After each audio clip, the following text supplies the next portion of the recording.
जी जनाब, अस्सलाम वालेकुम।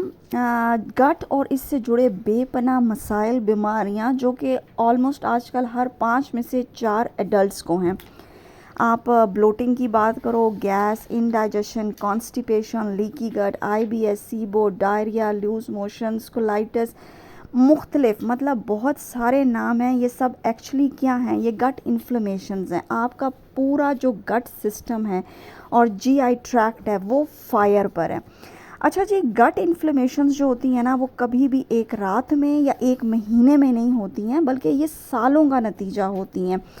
उसकी रीज़न्स आपके जेनेटिक्स हो सकते हैं, आपका एक्सेसिव यूज़ ऑफ फार्मा जो मेडिसिन्स होते हैं, आपके इन्वायरमेंटल फैक्टर्स होते हैं, आपका लाइफस्टाइल डिसऑर्डर होते हैं। ये छोटी छोटी छोटी छोटी चिंगारियाँ होती हैं जो कि सालों साल आपके जिस्म के अंदर जो है वो पलती रहती हैं और फिर ख़तरनाक तरीन रुख इख्तियार करती हैं, जिसका नतीजा निकलता है chronic constipation, leaky gut, SIBO, even colon cancer, hormonal imbalances और ऑटो इम्यूनिटी के अलावा न्यूरोलॉजिकल इश्यूज़ भी जो हैं वो गट हेल्थ से ही कनेक्टेड होते हैं और यहीं से जन्म लेते हैं। आम रूटीन में आप में से जब किसी को भी गट के कोई भी इश्यूज़ होते हैं तो जाहिर सी बात है आप लोग डॉक्टर के पास जाते हो इमीडिएटली।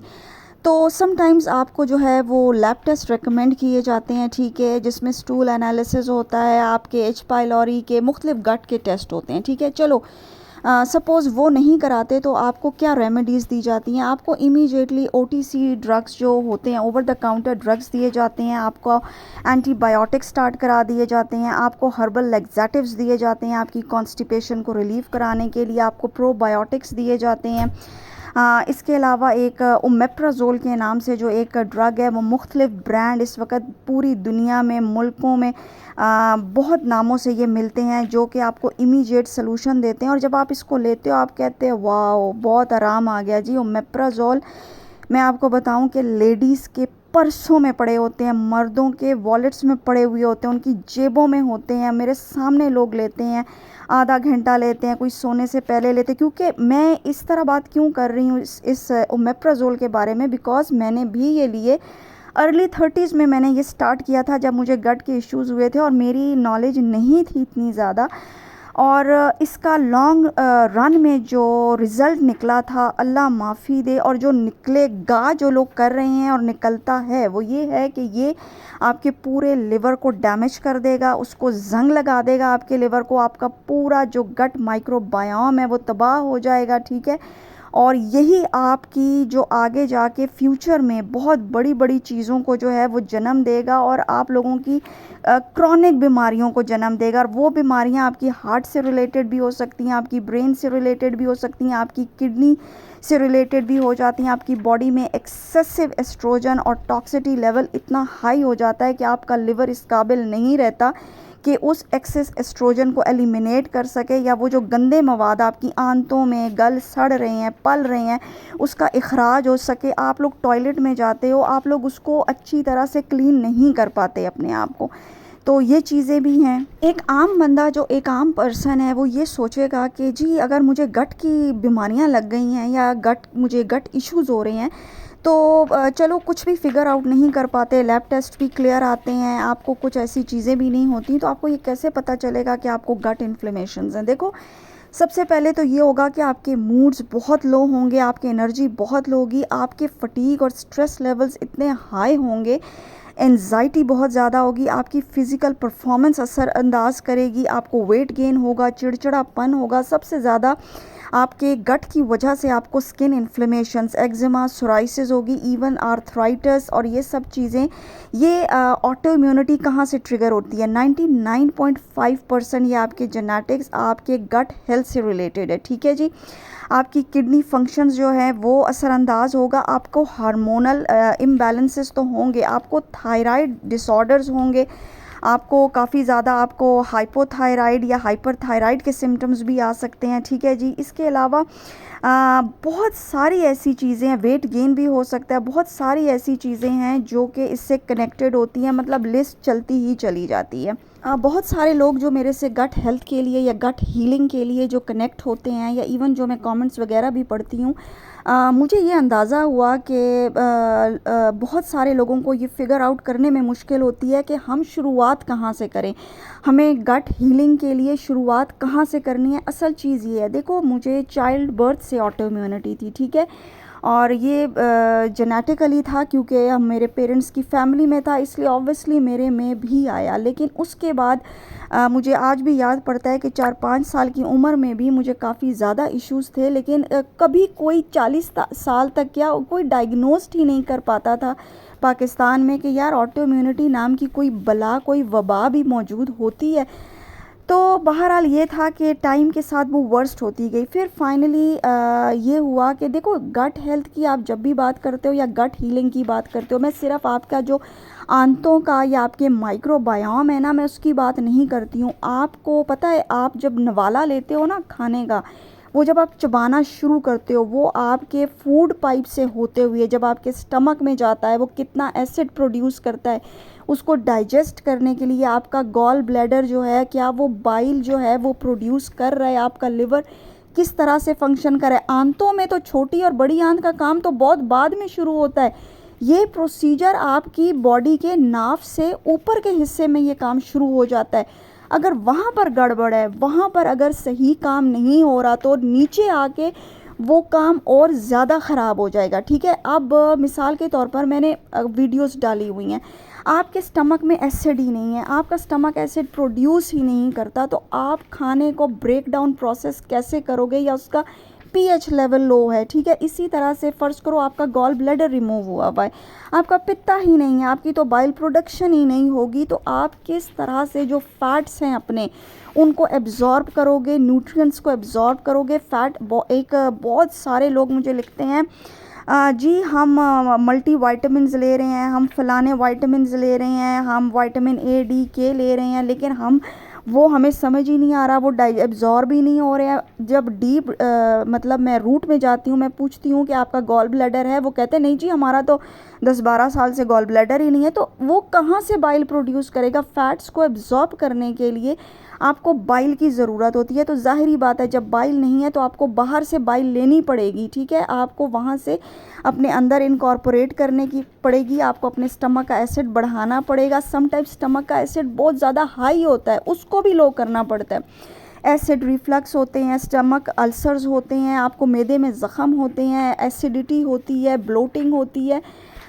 ये सारी चीज़ें ऊपर से शुरू होती हैं फिर नीचे आती हैं, ठीक है जी। अच्छा जी, अब फाइनली मैं आपको टॉप 4 सॉल्यूशंस बताने लगी हूँ, जो कि इंशाल्लाह ताला आप स्टेप बाय स्टेप करेंगे, पहले से शुरू करेंगे और फिर चौथे तक जाएंगे, आपको बेपनाह फ़ायदे होंगे। आपका माइक्रोबायोम जो है वो उसको बहुत ज़्यादा फ़ायदा होगा, आपको गट हेल्थ तो अच्छी होगी, इंसुलिन रेजिस्टेंस में फ़ायदा होगा, एस्ट्रोजन डोमिनेंस में फ़ायदा होगा, अगर आपका लिवर कॉम्प्रोमाइज्ड है वो ठीक होगा, आपका वेट लॉस ठीक होगा, आपकी एलर्जीज़ जैसे कि एस्थमा और साइनस जो है वो बेसिकली एलर्जीज़ नहीं है, वो ऑटो इम्यूनिटी से रिलेटेड है। आपका इम्यून सिस्टम जो है वो स्ट्रॉन्ग होगा, आपको न्यूट्रिएंट्स जो हैं वो ज़्यादा अच्छी तरह से आप उनको जुज़्व बदन बना सकेंगे, आपकी इन्फ्लेमेशंस जो हैं वो रिड्यूस होंगी। इसके अलावा भी बेपनाह फ़ायदे होंगे। पहले नंबर पर आता है जी इंटरमिटेंट फास्टिंग, और इंटरमिटेंट फास्टिंग के बारे में सारी दुनिया को ही पता है। अगर आप बिगनर्स हैं तो आप आहिस्ता आहिस्ता इनकॉर्पोरेट करें, यानी 12 से स्टार्ट करें, 14 और 16 पर जाएं। मैं यूजुअली 18 से 21 घंटे की इंटरमिटेंट फास्टिंग करती हूँ, और मैं 18 सालों से कर रही हूँ, बल्कि शायद उससे भी ज़्यादा हो गया। मतलब जिनको भी ऑटो इम्यूनिटी है वो लाजमी इंटरमिटेंट फास्टिंग को इनकॉर्पोरेट करें, लेकिन ये 4 लोग नहीं करेंगे। एक तो प्रेग्नेंट और ब्रेस्ट फीडिंग मदर्स नहीं करेंगी, जिनके एक्सट्रीमली हाई कॉर्टिजोल्स हैं।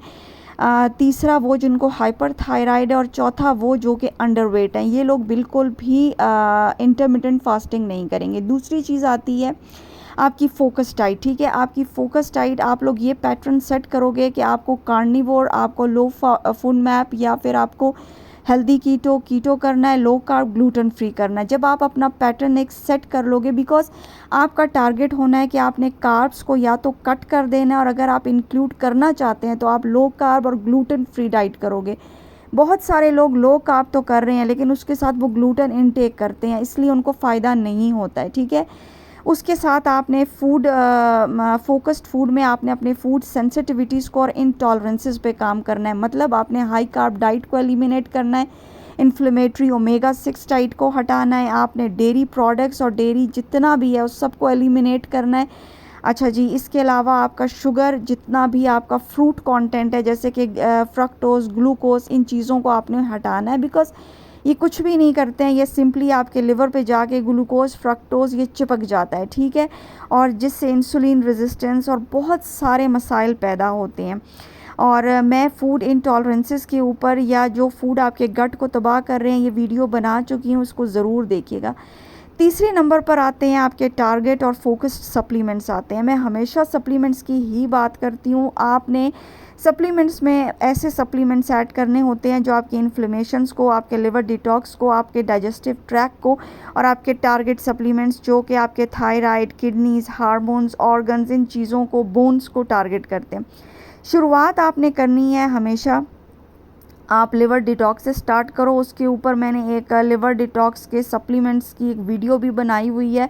उसमें आपका मिल्क थिसल आता है, आपका एक्टिवेटेड चारकोल्स आते हैं, आपके NACs आते हैं, आपके काफ़ी सारे सप्लीमेंट्स आते हैं। डाइजेस्टिव एंजाइम आप स्टार्ट करो, आपके गॉल ब्लैडर नहीं है, बाइल सॉल्ट डालो। कौन से डाइजेस्टिव एंजाइम लेने हैं, कब लेने हैं, कैसे लेने हैं, उसके लिए वीडियोज़ ये सामने अपलोड हो चुकी हैं, ये आप लाजमी देखो, क्योंकि अगर आपकी डाइजेशन ठीक नहीं है, आपका GI ट्रैक ठीक नहीं है, तो आपका गट कभी भी ठीक नहीं हो सकता है। उसके बाद आपने गट हीलिंग के सप्लीमेंट्स ऐड करने हैं, और गट हीलिंग के जो सप्लीमेंट्स हैं उसमें आप बेपनाह सैकड़ों हैं, लेकिन आप शुरुआत कर सकते हो। आप कोलेजन पाउडर से शुरुआत कर सकते हो, आप L-लाइसिन से कर सकते हो, आप L-ग्लूटामीन से कर सकते हो, आप एलोवेरा के सप्लीमेंट से कर सकते हो, जिंक L-कार्नोसिन से कर सकते हो। मतलब बेपनाह ऐसे सप्लीमेंट्स हैं जहाँ से आप शुरुआत कर सकते हैं। और प्रीबायोटिक आपके लिए मस्ट हैं, ठीक है, वो आपने लाजमी ऐड करते हैं। चौथे नंबर पर है जी L-लूटेराई योगर्ट। L-लूटेराई योगर्ट के ऊपर ऑलमोस्ट काफ़ी वीडियोस भी बना चुकी हूँ, बात भी कर चुकी हूँ, लेकिन मैं आपको एक स्पेशल बात करूँगी। आप अगर पहले 3 स्टेप्स को फॉलो करते हो, यानी कि इंटरमिटेंट फास्टिंग करते हो, फोकस डाइट लेते हो, फूड इंटॉलरेंसेस को ख़त्म करते हो, और अपने टारगेट सप्लीमेंट्स लेते हो जो कि आपकी इन्फ्लेमेशंस को डाउन करते हैं, आपके स्टमक अल्सर या मैदे के लिए या गट हीलिंग के लिए अच्छे हैं। उसके बाद जब आप L-लूटेराई को इनकॉर्पोरेट करते हो तो आपको रिजल्ट्स 100% आते हैं। अब जो भी पर्सन ऊपर में से किसी चीज़ को भी फॉलो नहीं करता और वो डायरेक्टली जो है वो L-लूटेराई योगर्ट इनकॉर्पोरेट करता है, तो समटाइम्स लोगों को हिस्टामिन रिएक्शंस हो जाते हैं, ठीक है। और उसकी डिटेल्स आप अगर डॉक्टर विलियम डेविस के चैनल पर जाएं तो वो आपको क्लियरली समझा देंगे, बता देंगे कि ऐसा लोगों के साथ क्यों हुआ है। लेकिन वो थोड़ी देर के लिए होता है, उसके बाद वो ठीक हो जाता है, ठीक है। कोई स्किन एलर्जीज़ भी हो सकती है, क्योंकि देखो आपका गट माइक्रोबायोम इतना कॉम्प्लिकेटेड और इतना सेंसिटिव होता है कि अगर आप उसको पहले थोड़ा हील ना करो और आप डायरेक्टली जब कोई भी प्रोबायोटिक स्ट्रेन डालते हो तो वो अपनी जगह बनाने में और अपना घर बनाने में थोड़ा सा टाइम लेता है। एक और अपडेट ये है कि मैंने L-लूटेराई योगर्ट पे एक नई वीडियो एग इंक्यूबेटर में बनाई और सिर्फ 3 इंग्रेडिएंट्स के साथ ऑथेंटिक डॉक्टर विलियम डेविस की रेसिपी है। देखें, जो मैंने पिछली रेसिपी अपलोड की थी ना, वो एक एक्सपेरिमेंट था। मैं आपको उसमें भी बताया था कि आप लोग डॉक्टर विलियम डेविस को ही फॉलो करें। मैंने तो एक एक्सपेरिमेंट किया, मुझे नहीं पता था कि वो वीडियो देखी जाएगी। अगर मुझे पता होता कि वो इतनी देखी जाएगी तो मैं ऑथेंटिक रेसिपी जो है वही डालती। मैंने तो बस ऐसे ही शुगर मेले में अपने लिए बनाई थी और लगा दी।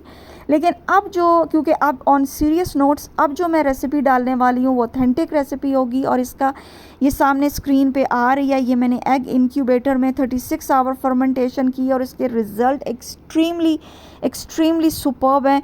और मैं आपको बताऊं कि आप ज़रूर इनकॉर्पोरेट करें। आपको बाहर से इंपोर्टेड स्ट्रेन मंगवाने की ज़रूरत नहीं है। और हाँ, स्टार्टर का जो एक मेरी वजह से पता नहीं मैंने गलत बोल दिया या एक मैंने वो चीज़ क्रिएट कर दी, आपको कोई स्टार्टर की ज़रूरत नहीं है। आपको लोकल इंग्रेडिएंट से जो है वो मैं बनाना सिखाऊंगी और इंशाल्लाह ताला आप फर्मेंट करोगे। 3 इंग्रेडिएंट्स आपको सिर्फ डालने हैं, लेकिन बना तो मैं अभी भी सकती हूँ, लेकिन वो इम्पोर्टेड प्रोडक्ट्स मेरे पास पड़े हैं। फिर आप कहोगे ये इम्पोर्टेड है, पाकिस्तानी बना के दो, तो इसलिए वो पाकिस्तानी बाय कर लूँ मैं पहले, क्योंकि सारा आउट ऑफ स्टॉक हो चुका है, नहीं मिल रहा, कई दिनों से ढूंढ रही हूँ।